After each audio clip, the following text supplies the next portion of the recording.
Hoje eu quero ministrar para os irmãos a terceira palavra aí desse movimento que a gente está fazendo do Grupos Pontes, que fala sobre autoestima, né, sobre reconhecimento. Isso tudo tem a ver com identidade.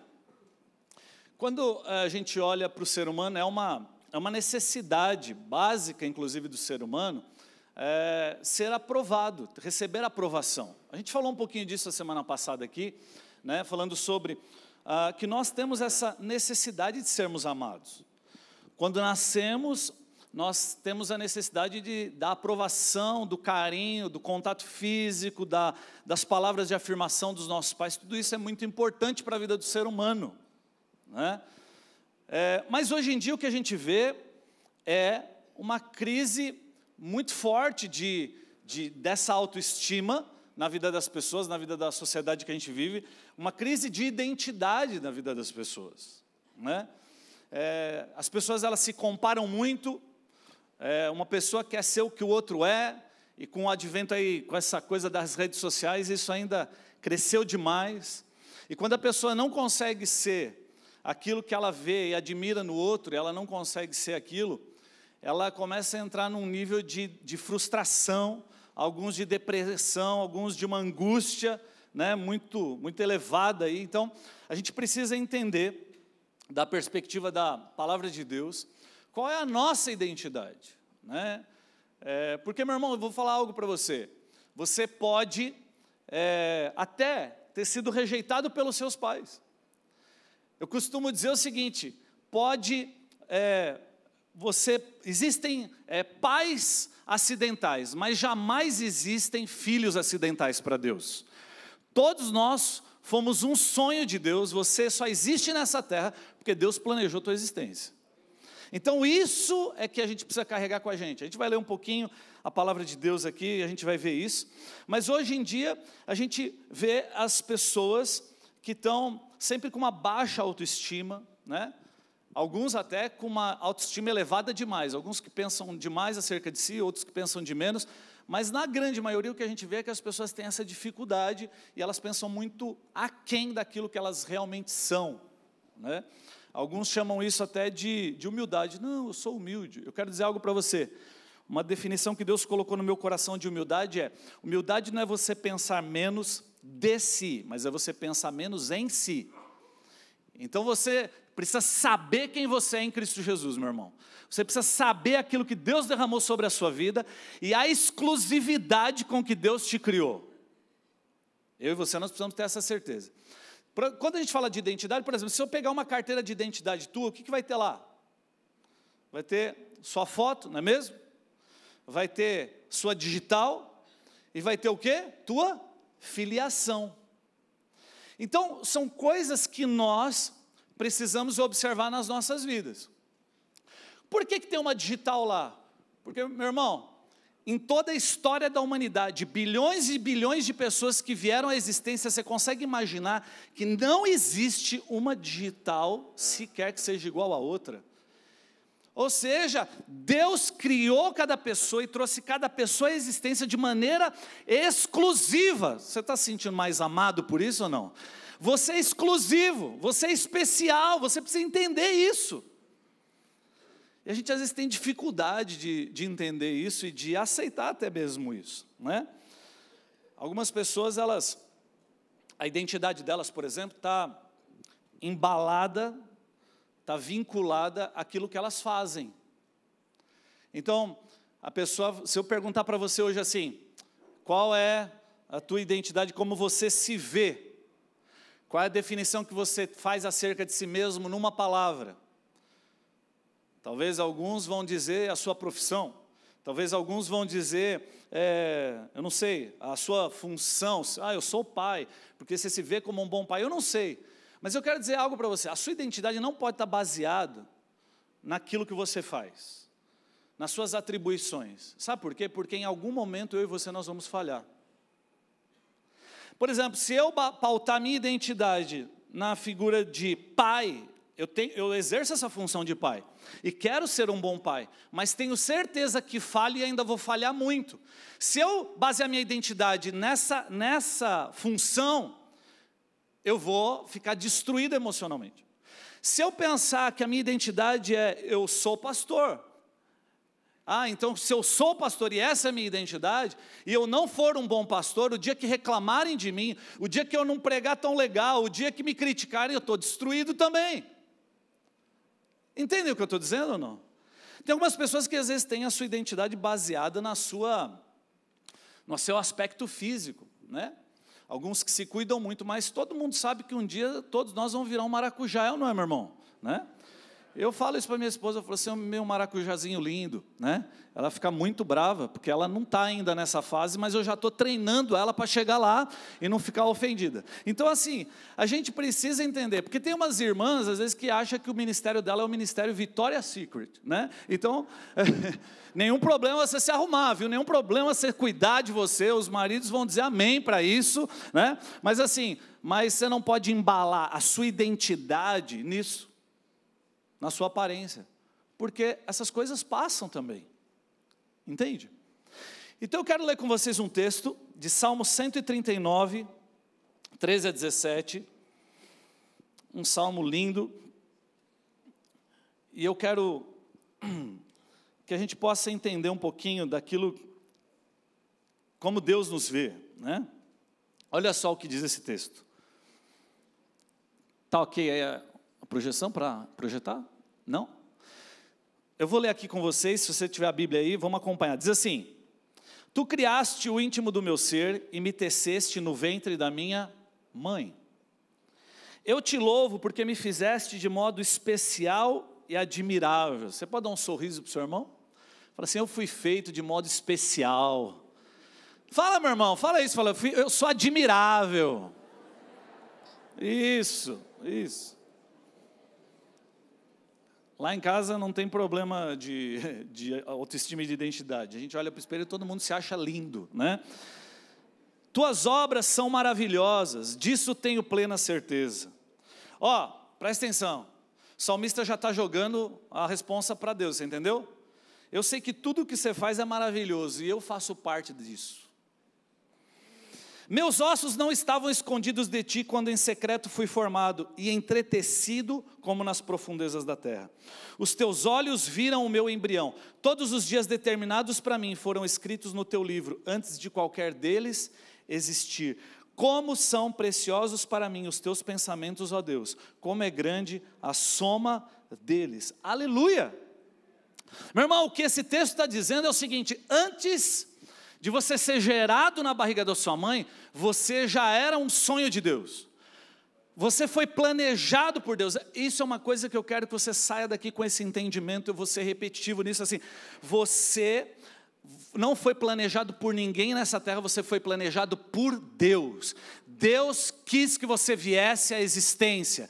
E é interessante porque esse texto vai dizer assim: os teus olhos viram o meu embrião, todos os dias determinados para mim foram escritos no teu livro antes de qualquer deles existir. Ou seja, antes de eu vir à existência, Deus já tinha uma história contada e escrita no céu a meu respeito. E talvez você pense assim, peraí pastor, então quer dizer que tudo que acontece na minha vida hoje foi Deus que planejou? Não, não é isso que eu estou dizendo.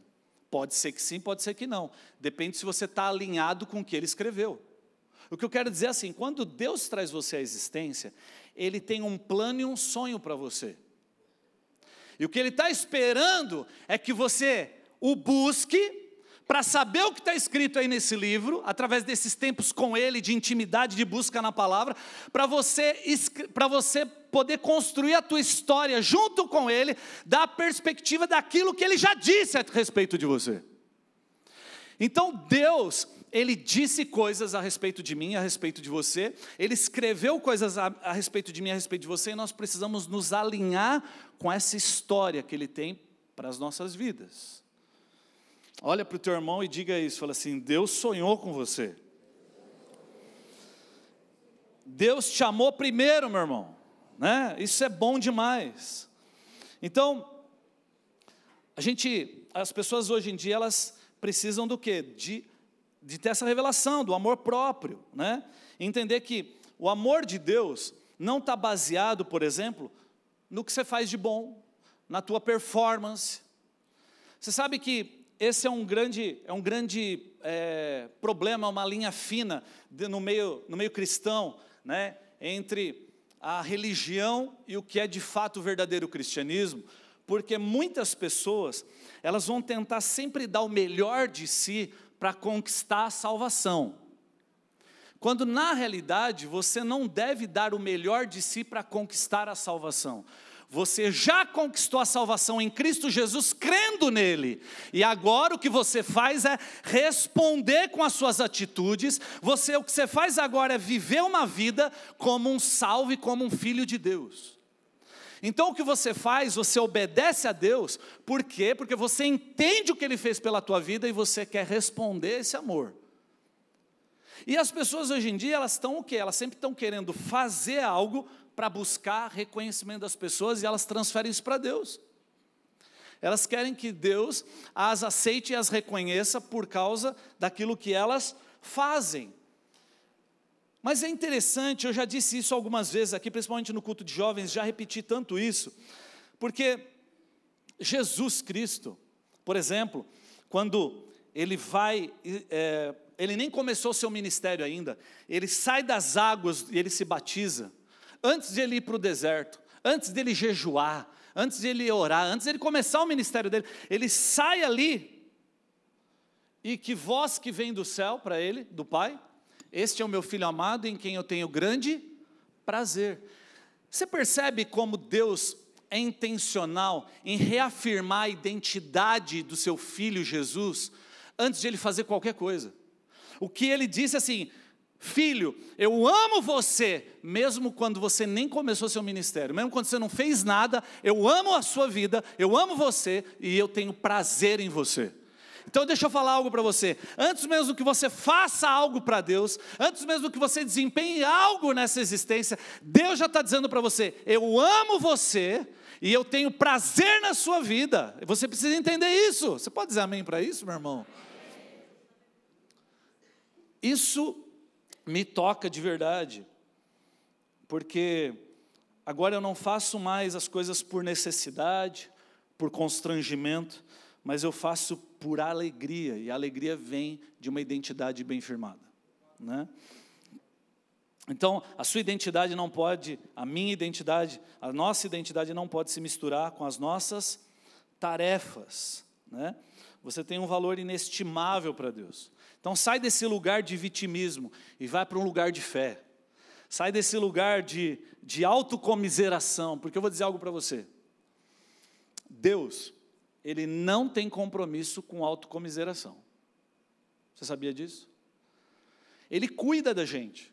Por exemplo, o profeta Elias, ele teve um momento de crise na sua vida, e Deus estava lá cuidando dele, Deus está amando ele, cuidando dele, sendo bom, mas Deus não chega ali e fica ali esperando. E aí, Elias, o que você vai fazer? Então eu e você, nós precisamos entender isso. Deus tem compromisso com fé, né? A gente precisa entrar nesse lugar. E a sua identidade, então, não pode estar baseada, esse é o primeiro ponto que eu quero tratar com você, nos momentos da sua vida, mas sim na jornada. Eu vou repetir isso. A sua identidade não pode estar baseada nos momentos, mas sim na jornada.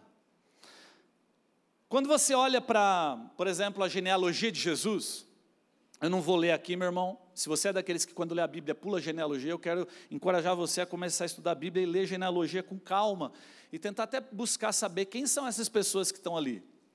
Porque quando você lê Mateus 1, se você quiser abrir tua Bíblia, Mateus 1, eu não vou ler todos os versículos, mas assim, é interessante porque no versículo 3, por exemplo, diz assim: família de Jesus, hein, meu irmão? Os ancestrais de Jesus, olha o que diz: Judá gerou Perez e Zerá, cuja mãe foi Tamar. Ou seja, Judá teve o quê? Tamar como esposa. Sabe quem era Judá e quem era Tamar? Judá era o sogro de Tamar. O sogro se casou com a nora. A nora queria ter filhos, o esposo tinha morrido, que era o filho de Judá, e um dia, para pegar o sogro, ela começou a fingir que era uma prostituta. Esse homem foi lá, Judá foi lá, casou com ela. Você fala assim: gente, que familhinha é essa de Jesus? Qualquer semelhança, mera coincidência, meu irmão. Olha só, diz que Salmão, no versículo 5, gerou Boaz, cuja mãe foi Raabe. Você sabe quem foi Raabe? Raabe era uma prostituta ali nas ruas de Jericó. Espera um pouquinho, isso daí são os parentes de Jesus? Sim. Davi gerou Salomão, cuja mãe tinha sido mulher de Urias. O que ele está dizendo é o seguinte, que Davi, da descendência de Batseba, da descendência dessa mulher, que foi mulher de Urias. Quem foi Batseba? A mulher com quem Davi adulterou e depois ainda matou o marido dela. Você fala, gente, não, pera um pouquinho, isso aqui está na Bíblia mesmo? A Bíblia faz questão, meu irmão, de não esconder as mazelas e de explicar. E sabe por quê? Porque quando a gente olha para a vida da gente, você fala assim, tem esperança para mim. Quando eu olho para o meu passado, quando eu olho para a minha história, quando eu olho para as coisas que eu faço e já fiz, eu falo assim, cara, tem esperança para mim. E a esperança chama-se arrependimento, chama-se amor de Deus sobre a minha vida, e eu preciso entender isso. Eu nem vou ler os demais aqui, mas tem tanta coisa. Por exemplo, Salomão teve 1000 mulheres, meu irmão. É 1000 cartão Infinity, Eternity o cartão, porque para ter 1000 mulheres, presta atenção, o cara se corrompeu por idolatria depois. Mas no final desse momento, no versículo 16 diz, vai falando toda a genealogia, um gerou outro, e aí Jacó gerou José, marido de Maria, do qual nasceu Jesus, que é chamado Cristo. Que coisa extraordinária, mas não para aí, porque no versículo 18 diz assim, foi assim o nascimento de Jesus Cristo, Maria sua mãe estava prometida em casamento a José, mas antes que se unissem achou-se grávida pelo Espírito Santo. Você fala, agora está explicado. Meu irmão, deixa eu falar uma coisa para você, Deus estabeleceu uma genealogia para que Cristo viesse à terra, mas Cristo foi gerado pelo Espírito Santo. Assim como você, quando entregou a tua vida para Jesus. Quando eu e você entregamos as nossas vidas a Cristo Jesus, o Espírito Santo passa a fazer habitação na nossa vida. E agora o que acontece, o que diz a Bíblia, as coisas velhas já passaram, eis que tudo se fez novo. Por quê? Porque eu tenho uma nova vida em Cristo Jesus. Agora eu tenho o Espírito Santo que me gerou como uma nova pessoa, uma nova criatura, assim como Cristo. Então Cristo veio à terra para inaugurar um novo tempo de uma nova raça, uma nova geração de muitos filhos de Deus. E você faz parte desses filhos. Então não importa o teu passado. Não importa se você foi rejeitado ou não. Não importa aquilo que você fez até aqui. Não importa essas coisas. Porque a sua história, a sua identidade, na realidade, ela não é baseada nos momentos da sua vida, ela não é baseada num pedaço, num fragmento da sua história, mas sim em toda a sua história. Fala isso para o teu irmão, fala assim, a sua história ainda não terminou. Tem pessoas, preste atenção nisso, por que eu estou falando disso? Porque às vezes as pessoas embalam a sua identidade num tempo da sua vida de sofrimento, num tempo que não foi tão legal, mas a gente precisa entender isso. A gente está fazendo dos episódios da nossa vida as verdades. Quando você assiste, por exemplo, Netflix, se você pegar o meio da série e assistir um episódio, provavelmente você vai achar muito chato. Provavelmente você vai olhar para aquilo e falar, não, cara, é chato. Por quê? Porque você pegou um fragmento, você pegou um pedaço daquilo. Pode ser que você olhe para um episódio e você ache muito legal. E às vezes toda a série seja um lixo, mas aquele episódio foi legal. Ou seja, você não pode avaliar as coisas por causa de um momento, de uma cena da sua vida. Talvez hoje você está vivendo um momento difícil, talvez você já viveu um momento difícil, e talvez a tua história até aqui não foi tão boa, mas eu quero dizer algo para você, a tua história ainda não acabou, Deus ainda está escrevendo a sua história, Deus está escrevendo a história da tua família, Deus está escrevendo a história dos seus filhos. Você tem que dizer amém para isso, meu irmão? Aleluia. Então não julguem a história por um pedaço, assim, por uma cena, por um capítulo. Uma vez eu preguei sobre isso. Por exemplo, se você pegar e fizer um stories da vida de José, quando ele é vendido pelos irmãos, você fala, que vida terrível. Se você pegar e fizer um stories da vida de José, que foi governador do Egito, e ver ele lá na prisão, Se você pegar, fizer uma história da vida de José, quando ele foi traído, mesmo quando ele fazia tudo certinho, você fala, que vida terrível. Mas você tem que olhar a história toda e ver o que Deus está construindo, mesmo no momento de vale na sua vida. Porque às vezes você está vivendo um momento de vale na sua vida, mas o vale e o deserto não é para sempre. Deus está construindo algo através da sua vida. E quem tem a identidade bem firmada em Cristo Jesus, passa pelos vales e passa pelos desertos e não questiona a bondade de Deus. Por quê? Principalmente nós, que somos a geração pós-Cristo, depois de Cristo, o que acontece é que nós já tivemos a maior revelação de amor da história. Então, se Cristo morreu naquela cruz por mim e por você, eu quero que você entenda isso. Deus se importa com você mais do que você mesmo. Deus está olhando para você todos os dias, ansiando para que você venha na presença dEle e alinhe o seu coração e os seus caminhos com aquilo que Ele escreveu a teu respeito nos céus. Então você, muitas vezes, eu não estou dizendo que é fácil não, meu irmão. Eu não estou dizendo que é fácil ouvir as coisas das pessoas. Eu não estou dizendo que é fácil, às vezes, sofrer rejeição e continuar bem.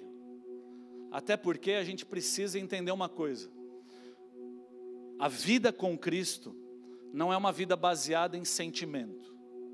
A vida com Jesus e a minha identidade em Cristo não é baseada no que eu sinto, nas minhas emoções. É baseada no que eu sei da palavra de Deus ao meu respeito. Então para de viver por aquilo que você sente, começa a viver por aquilo que você já sabe. Deus ama você. Deus amou você de tal maneira e deu seu único filho para que você nunca mais fosse arrebatado dos braços dele. Você entende isso? Então, quando eu tenho a minha identidade bem definida, eu sou capaz de atravessar os vales da vida, e mesmo no meio do vale, no meio de uma dificuldade, quando as minhas emoções estão explodindo, eu paro, oro a Deus, busco na sua palavra aquilo que Ele diz ao meu respeito, e ainda pergunto para Deus, Deus, o que o Senhor quer fazer através de mim nesse vale? Sabe, meus irmãos, eu já tive algumas experiências com Deus, de às vezes me encontrar nesses lugares de vale, até que um dia Deus perguntou isso para mim, você acha que, Marcos, eu posso confiar em você? Você disse que confia em mim, mas será que eu posso confiar em você? Porque os vales da vida, para um filho de Deus, tem um propósito, e você precisa entender isso. Às vezes existem circunstâncias que você está atravessando, que você está vivendo, e às vezes você está questionando a bondade de Deus, você está questionando inclusive o amor dEle pela sua vida, a sua autoestima vai lá embaixo, a sua identidade é afetada, e você precisa entender isso. Todas as vezes que você estiver vivendo um momento assim, olhe para a cruz de Cristo, e pergunte para Deus, Deus, o que o Senhor quer com esse momento da minha vida? Porque com certeza nesse momento da sua vida, Ele está construindo algo novo em você. E quando Ele não está construindo algo novo em você, Ele quer construir através de você. O vale, na Bíblia, está muito relacionado a um lugar de depressão, de morte. E quando você vai e vê a palavra de Deus lá em Ezequiel, por exemplo, Deus leva o profeta Ezequiel para um vale onde só tinha o que? Ossos secos, só tinha aspecto de morte. Sabe que Deus perguntou para o profeta, falou assim, você acha que esses ossos podem voltar a viver? E Ezequiel falou assim, o Senhor é que sabe. Ele falou, então profetiza. Então deixa eu falar algo para você. Quando você for levado para o vale, meu irmão, pergunta para Deus o que o Senhor quer comigo nesse lugar. Porque provavelmente o que Ele quer é usar você naquele lugar para trazer vida em toda aquela situação. Eu sempre falo aqui para os jovens o seguinte, você quer viver experiências com Deus, por exemplo, com o amor de Deus, quando você ora e fala assim, eu quero crescer na minha fé, eu quero ter mais intimidade com o Senhor, eu quero te conhecer mais, Deus, o que você acha que Deus vai fazer com você, para se tornar conhecido? O que você acha que Ele vai fazer? Te conduzir a experiências, Ele vai te levar a viver experiências, e quando Ele te leva a viver experiências, por exemplo, quando Deus leva você num lugar onde faltam as coisas, provavelmente naquele lugar onde faltam as coisas, Ele quer se revelar para você como um Deus de provisão. Provavelmente quando você está num lugar de enfermidade ou tem enfermidade do teu lado, provavelmente Deus quer se revelar para você como o Jeová Rafa, o Deus que cura. Então, meu irmão, você tem que começar a olhar para as circunstâncias ao seu redor e olhar para Deus e começar a entender o que Deus está construindo na sua identidade, através das experiências com Ele. Quantos estão entendendo isso? Digam amém. Querido, eu quero... É interessante porque eu me debrucei em um determinado momento, uma vez, sobre o livro de João. E dentro do livro de João, li diversas vezes, repetidas vezes, e fui buscar referências de outros teólogos, e todos realmente tinham o mesmo enfoque, falavam a mesma coisa. Quando você, por exemplo, lê o livro de João, você vai ver, João fala assim, João tinha uma identidade tão bem definida em Cristo, depois, né, da história de Cristo na cruz, que ele fala assim, ele fala acerca dele mesmo assim, o discípulo a quem Jesus amava. Quando você lê isso, provavelmente você já falou, o discípulo que Jesus mais amava era João.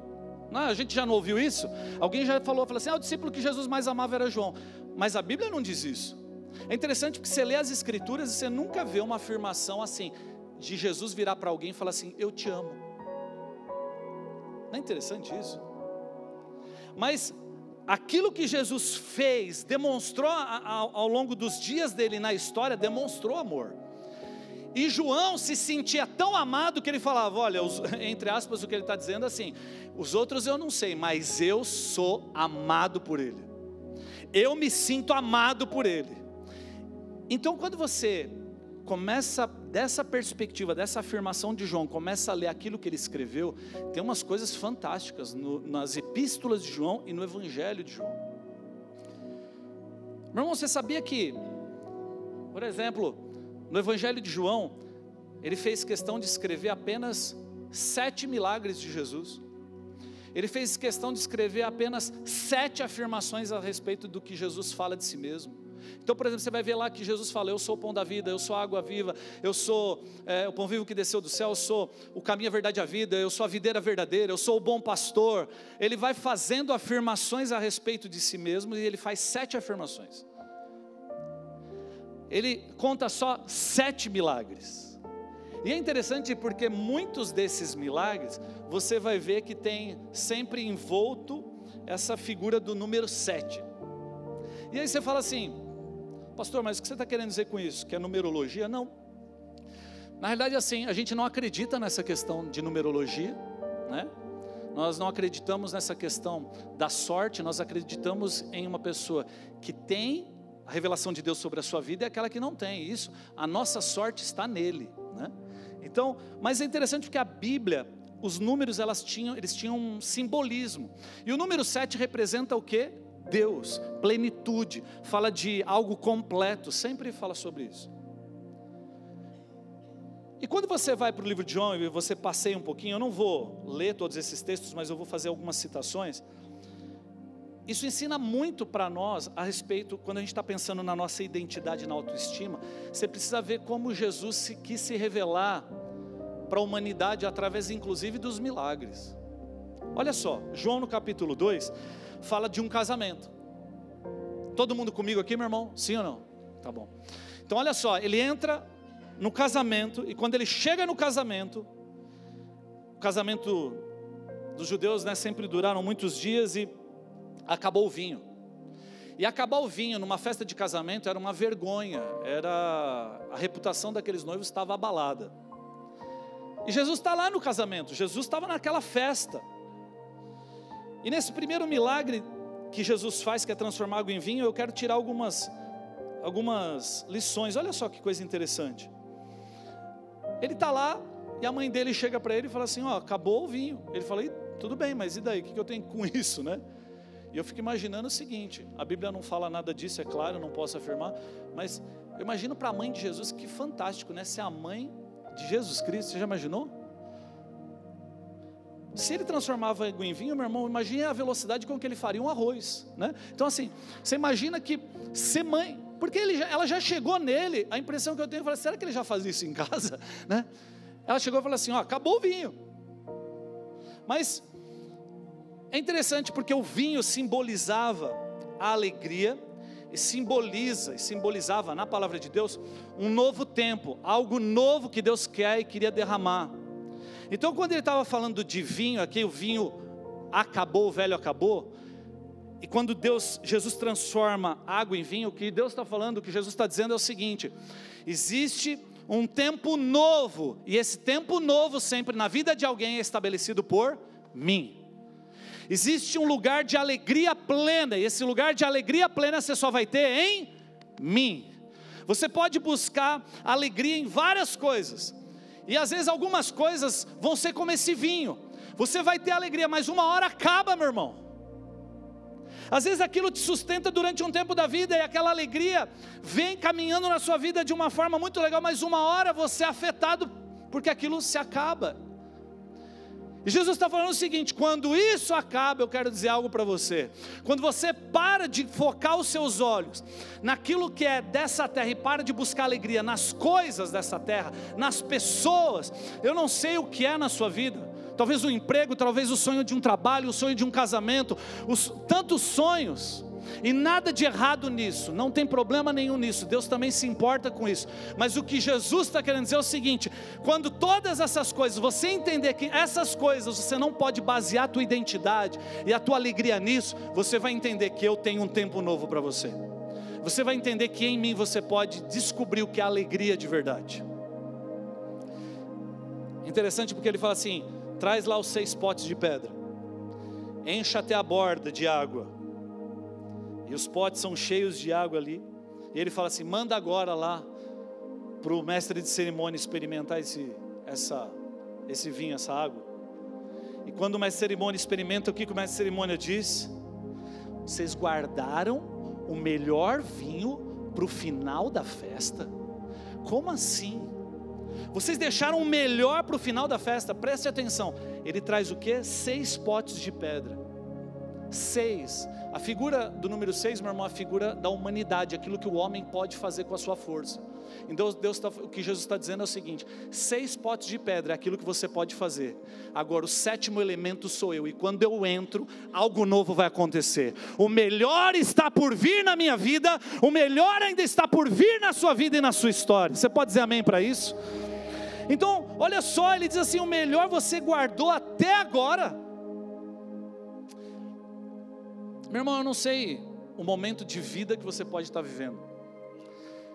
Eu não sei se você está vendo um tempo talvez de escassez na sua vida, tempos de luta.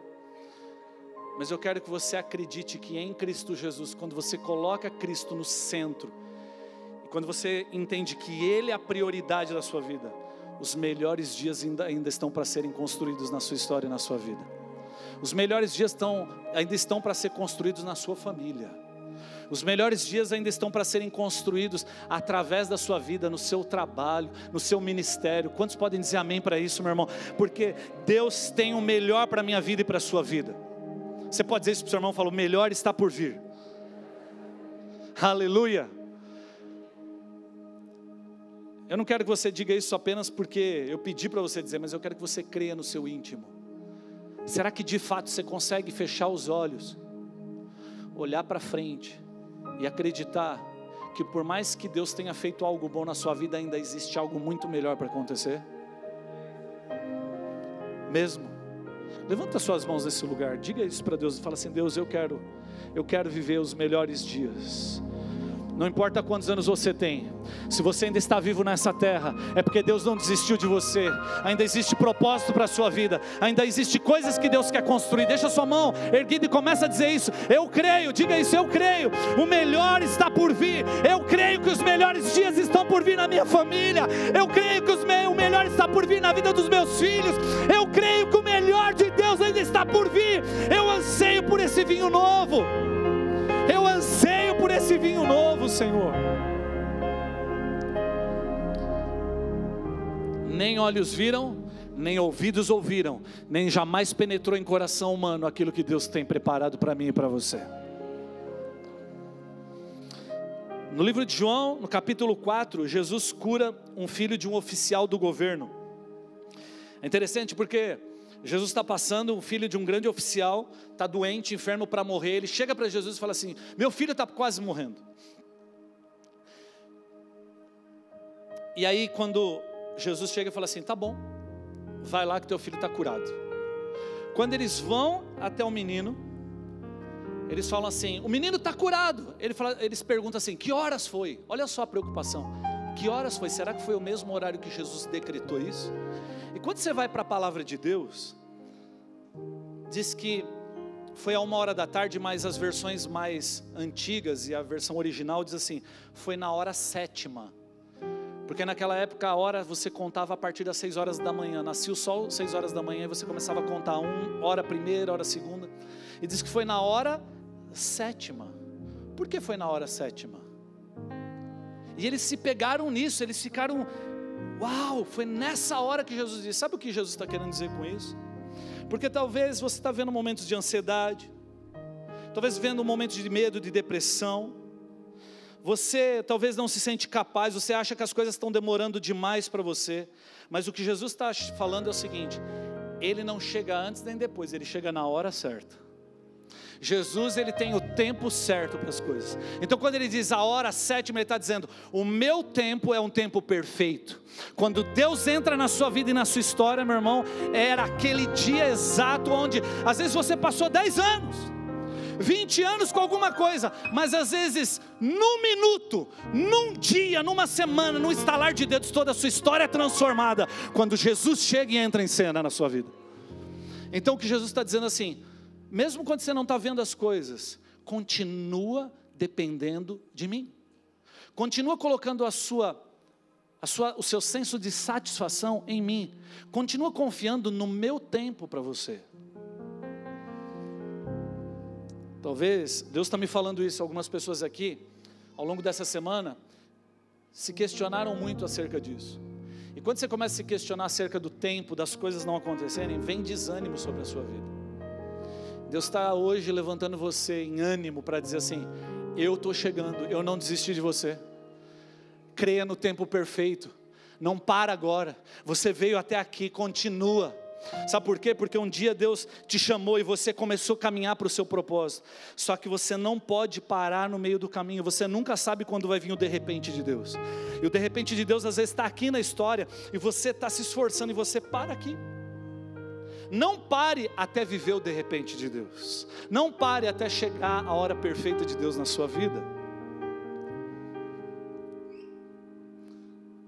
João 6 fala da multiplicação dos 5 pães e 2 peixes.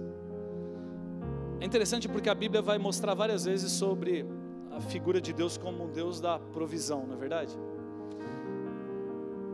Mas Jesus, Ele faz uma afirmação incrível.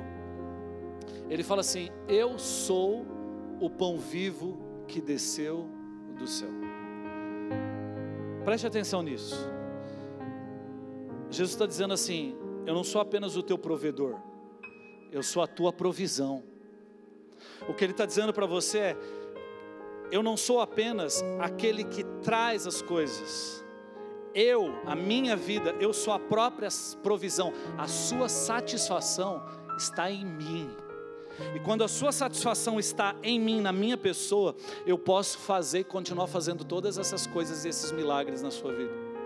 É interessante porque na multiplicação dos pães, quantos elementos são? 5 pães e 2 peixes, 7 elementos. Porque é isso que Jesus está falando para mim e para você. Talvez você está vivendo momentos de crise na provisão. Talvez você está vivendo momentos de angústia e preocupação acerca do seu trabalho. Essas coisas estão desestabilizando você. Por quê? Porque você está colocando a tua identidade nisso. Quando na realidade Deus está falando para você, eu sou a sua provisão. Busque em mim a sua provisão. Busque em mim a sua satisfação. Eu vou cuidar de cada detalhe da tua história e da tua vida. Busque em primeiro lugar o meu reino, a minha justiça, e as coisas que essa terra fica tão correndo atrás, eu vou acrescentar sobre você. Eu sou a sua provisão. E alguém que tem uma identidade bem firmada em Cristo, é interessante. Porque Jesus, quando Ele pega aqueles 5 pães e 2 peixes, André, o irmão de Simão Pedro, diz assim, aqui está um rapaz com 5 pães de cevada e 2 peixinhos, mas o que é isso para tanta gente?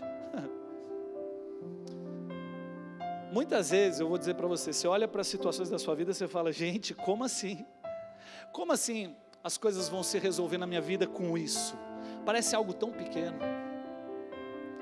Parece às vezes que você está remando contra a maré.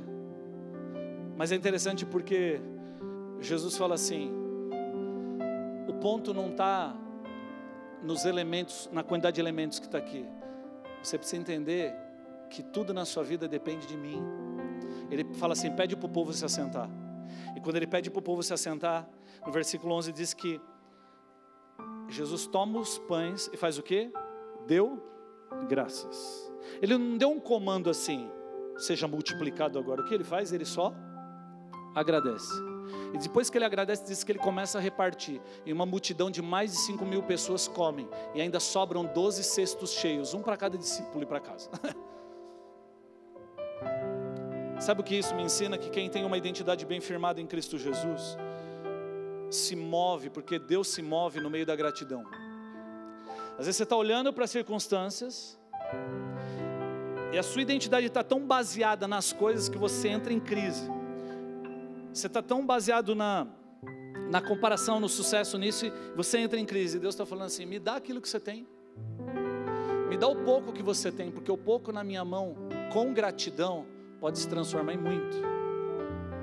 Você sabe que uma vez, um jovem, isso há muito tempo atrás, um jovem aqui na nossa igreja, ele está vivendo um momento de crise muito séria na sua vida, no seu trabalho, nas suas finanças.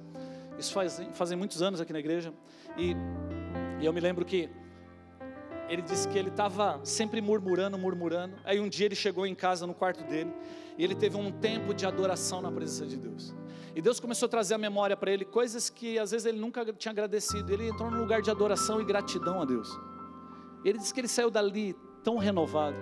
Ele disse que ele passou pela sala e ele viu dinheirinho de banco imobiliário da irmã dele.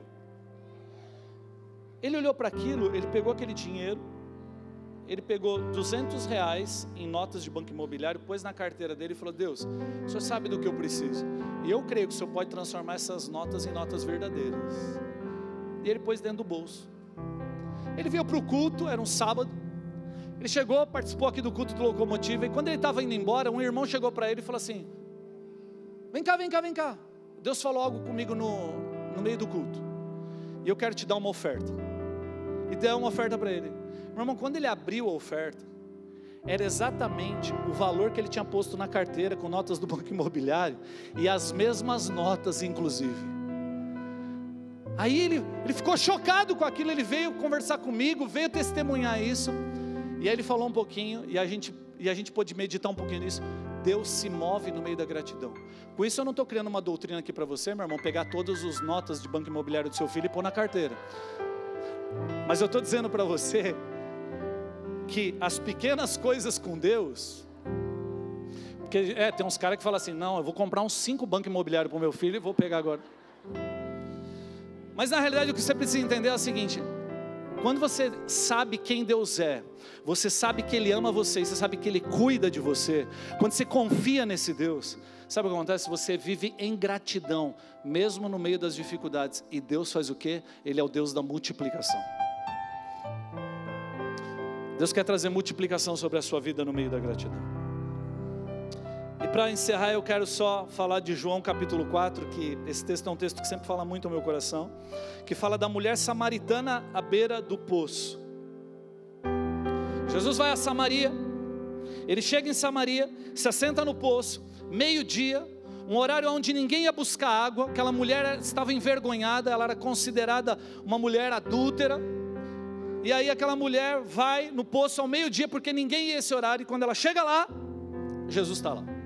E você sabe a história, Jesus começa a estabelecer um ponto de contato com ela, ele cria uma ponte de relacionamento ali, porque os judeus não falavam com os samaritanos, e muito menos um homem com uma mulher, mas Jesus é aquele que se importa com as pessoas. E ele vai e começa a estabelecer esse contato com essa mulher, e ele começa a falar do quê? A mulher foi buscar água, ele começa a falar de água. E aí Jesus, no versículo 13 e 14 do capítulo 4, Jesus começa a conversar com ela sobre água e fala assim, quem beber desta água terá sede outra vez, mas quem beber da água que eu lhe der, nunca mais terá sede. Ao contrário, a água que eu lhe der se tornará nele uma fonte de água a jorrar para a vida eterna. Jesus está dizendo algo para ela, fala assim: você tem buscado satisfação em tantas coisas. A água era só um elemento, uma desculpa para ele entrar na história dela e na vida dela. Ele viu que aquela mulher tinha um problema de identidade. Ele viu que aquela mulher tinha um problema na sua autoestima. Ele viu que aquela mulher tinha um problema nessa área. E ele entra e diz assim: se você beber da verdadeira água, você jamais vai ter sede. Mas você não só não vai ter sede, como você vai ter tanta satisfação, tanta alegria, que as pessoas que te cercam vão experimentar isso também, vão ser tocadas e transformadas. E Jesus está falando dele. Ele está dizendo àquela mulher que ele é suficiente, que só ele pode trazer satisfação sobre a vida dela. Ele está dizendo o seguinte: para de buscar na carne aquilo que só a eternidade pode te dar. Para de buscar na terra aquilo que só o meu Pai Celestial e eu podemos dar a você. Para de buscar nesses lugares. A mulher diz assim: eu quero, me dê dessa água então. E aí Jesus entra no problema. Ele entra no versículo 16 assim: vá, chama o seu marido e volte. Ela diz assim no 17 e 18: eu não tenho marido. E Jesus fala: é verdade, você não tem marido, você já teve 5, e o que agora você vive é o 6º. Mas eu quero entrar para ser a 7ª pessoa na tua vida. E quando eu for essa 7ª pessoa, você não vai precisar de mais nada e mais de ninguém. Você até pode ter um relacionamento abençoado, meu irmão e minha irmã. Só que o que acontece é em Cristo Jesus nós somos satisfeitos. Em Cristo Jesus nós não vamos querer tirar algo das pessoas, mas nós vamos ser tão completos em Deus que nós temos só para doar para as pessoas. Essa mulher, então ela encontra satisfação. Jesus está dizendo: eu sou o relacionamento que você precisa, eu sou o amigo que você precisa, eu sou o conselheiro que você precisa. Até hoje você foi usada, até hoje você foi manipulada, até hoje você deu e entregou seu coração para pessoas que não te amaram de verdade, mas eu estou aqui para que você seja satisfeita e que através de você outros também sejam satisfeitos.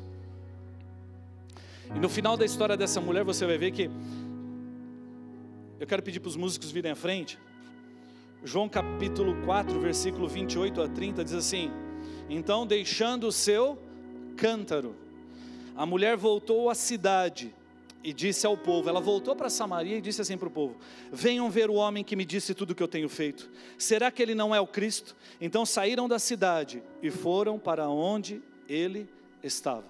Ou seja, depois desse encontro com Jesus, ela mudou a história de uma cidade, meu irmão. A cidade de Samaria foi tocada e afetada pela glória de Deus por causa de uma mulher que era deixada de lado, ridicularizada, que ninguém dava importância e atenção. Eu não sei como você se vê, eu não sei como é a sua autoestima, qual é o seu senso de valor, eu não sei quanto você se vê capaz ou incapaz, eu não sei disso, mas eu quero dizer algo para você: em Cristo Jesus, Deus pode transformar a sua vida e a sua história, e que Ele quer ser suficiente para você. Eu quero repetir isso: Ele é suficiente, Ele é suficiente. Esse texto que nós lemos, diz assim no versículo 28, deixando o seu cântaro. Aquela mulher foi para o poço para quê? Pegar água, e ela precisava de um cântaro para isso. Depois que ela encontrou com Jesus, ela largou até o cântaro. A minha pergunta para você é: o que é esse cântaro hoje na sua vida que você precisa deixar? O que é isso que você precisa colocar de lado, para que você seja tão pleno, tão plena e cheio em Deus, e Ele mude a sua história de vida? Ele diz nesse capítulo, ele diz assim: eu vou fazer de você uma fonte a jorrar para a vida eterna. Sabe o que acontece? Deus quer te encher nessa manhã. Deus quer encher a tua vida de tal forma que a tua alegria, a paz, como a Bíblia diz, que excede todo o entendimento, o mundo não entende, mas você vai viver cheio de alegria, cheio de paz, independente das circunstâncias ao seu redor. Você vai entender que mesmo que as pessoas te rejeitem nessa terra, você é amado e amada por Deus, que Deus tem para você um destino, Deus tem para você um propósito, e mesmo diante das circunstâncias, Ele está escrevendo a tua história. Eu não sei se o seu problema hoje é provisão, eu não sei se o seu problema é aceitação, eu não sei qual é a tua história. Eu quero dizer, Deus, Jesus Cristo é suficiente para mim e para você, e Ele quer levantar você hoje com esperança, Ele quer levantar você hoje em alegria, para você saber que em Cristo Jesus a sua história ainda não terminou, e que o melhor de Deus ainda está por vir. É isso, meu irmão. Você pode se colocar em pé?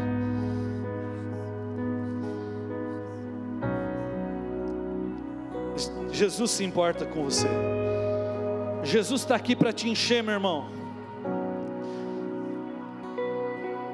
É interessante porque Jesus Cristo, Ele está com os seus discípulos, e chega um determinado momento que Ele vira para os seus discípulos e fala assim para os seus discípulos. Ele tinha multiplicado pães e peixes, Ele tinha vários discípulos, Ele tinha 70 discípulos seguindo Ele. E esses discípulos começam a seguir Ele por causa dos milagres que Ele fazia. Uma hora Ele para e Ele fala assim: para um pouquinho, vocês estão me seguindo só por causa do que eu posso fazer, ou por causa de quem eu sou? Eu sou o pão vivo que desceu do céu. Com isso eu não estou dizendo que eu não vou continuar multiplicando para você, mas a sua satisfação não pode estar no que eu faço para você, mas em quem eu sou. E aqueles homens, mais de 70 homens ali, abandonam a Jesus. Jesus vira para os 12 e fala assim para os 12, porque Jesus tinha uma identidade bem feita. Ele não tinha problema se ele tinha muitos ou poucos seguidores. Ele vira para aqueles 12 e fala assim: vocês também não querem ir embora? Será que esse discurso para vocês é agradável? E aí Pedro se levanta e diz assim: para onde mais iremos nós? Só tu tens as palavras de vida eterna, Senhor. O que eu e você precisamos são palavras de vida, sim, mas de uma vida que é eterna. Ela começa agora e não termina mais com Jesus. Deus tem palavras para você de esperança, de amor, de paz, de alegria, sim, mas isso você só pode encontrar nele, e a partir dele todas as outras coisas podem ser realizadas. Feche seus olhos, meu irmão, eu quero orar com você nessa hora. Peça para Deus começar a encher você nessa manhã. Peça para Deus, assim como essa mulher foi cheia do amor de Deus. Existem coisas, meu irmão, eu sei que as palavras do púlpito não podem fazer, mas eu creio numa ação do Espírito Santo nessa manhã, tocando a sua vida, dizendo para você: Jesus é suficiente, Jesus é suficiente. Eu não sei o que você está vivendo na sua família, mas Jesus é suficiente. Eu não sei o que você está vivendo no seu trabalho, Jesus é suficiente, meu irmão. Jesus é suficiente. Eu não sei quais são os sonhos que você tem, Jesus é suficiente. Enche-me, Deus, enche-me. Enche-nos nessa manhã, Senhor. Enche-nos nessa manhã, Senhor Deus. Nós queremos colocar diante do Senhor as nossas vidas. Erga suas mãos, meu irmão, e começa a declarar isso para Deus. Fala: Senhor, muda a minha história, muda a minha vida, Senhor. Eu quero te perceber. Eu quero ser desses homens e dessas mulheres que caminham focados em quem o Senhor é, que não tiram os olhos da sua face. Tu provês o fogo e eu o sacrifício sou. Diga ao Senhor que Ele é suficiente. Tu provês o Espírito. Sim, Senhor. E eu me abro por inteiro. Enche-me, Deus, enche-me. Você pode dizer isso? Enche-me, Deus, enche-me.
seu irmão, levanta ela. Começa a dizer isso para Deus. Deus, enche-me, Senhor Deus. Enche-nos, enche-nos. Deus quer te encher nessa manhã. Deus quer te fazer transbordar nessa manhã. Existe uma alegria e uma paz, meu irmão, que estão além das circunstâncias, que está além dos vales da vida. A sua identidade está nele. Cristo é suficiente. Ele te amou primeiro, meu irmão. Ele se importa com você. Você pode declarar isso? Enche-me, enche-me, enche-me. Levanta a mão do seu irmão, encoraje ele. Declare isso sobre nós como igreja. Enche-nos, Senhor. Enche-nos, Senhor. Vem com teu Espírito.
Nós confiamos no seu amor, Pai, e nós pedimos, Senhor Deus, ao Senhor, enche-nos da tua presença, Senhor Deus, nos faz crescer na revelação de quem o Senhor é, do seu amor, da sua paternidade. Senhor Deus, nós queremos crescer como igreja na nossa identidade, porque se nós tivermos a nossa identidade bem firmada no Senhor, o mundo, nada e nem ninguém pode nos parar, Senhor. As circunstâncias não podem nos parar. E nós queremos, Senhor Deus, transbordar para que outros também bebam dessa fonte. Nós queremos jorrar, Senhor Deus, hoje e sempre para a vida eterna, Pai. Vem sobre a vida dos meus irmãos que talvez estejam vivendo momentos de crise, momentos de ansiedade, angústia, depressão, questionamentos. Enche-nos, enche-nos, enche-nos, enche-nos. Espírito do vivo Deus, vem com a tua alegria, vem com o teu favor, vem com a tua paz. Enche-nos, enche-nos, Espírito, enche-nos, enche-nos, Senhor. Sim, Senhor, nós te amamos. Enche-nos. Nos cura da nossa orfandade, nos cura da rejeição, nos cura do abandono. Receba a cura nessa manhã, receba a cura de todo abandono, cura de toda rejeição. Receba o amor de Deus, receba o abraço de Jesus nessa manhã. Seja envolvido nos braços de amor do Pai eterno. Aleluia. Sim, Senhor Deus.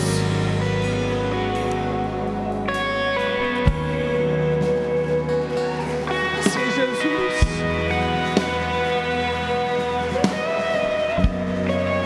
O Senhor é suficiente. O Senhor é suficiente. O Senhor é suficiente. O Senhor já mostrou todo o amor, Senhor Deus, todo o amor que nós precisávamos, o Senhor já declarou. E que o amor de Deus o Pai, a graça em Cristo Jesus e o consolo que há no Espírito esteja com você hoje e para sempre. Em nome de Jesus, meu irmão. Dá um abraço na pessoa do seu lado. Deus te abençoe.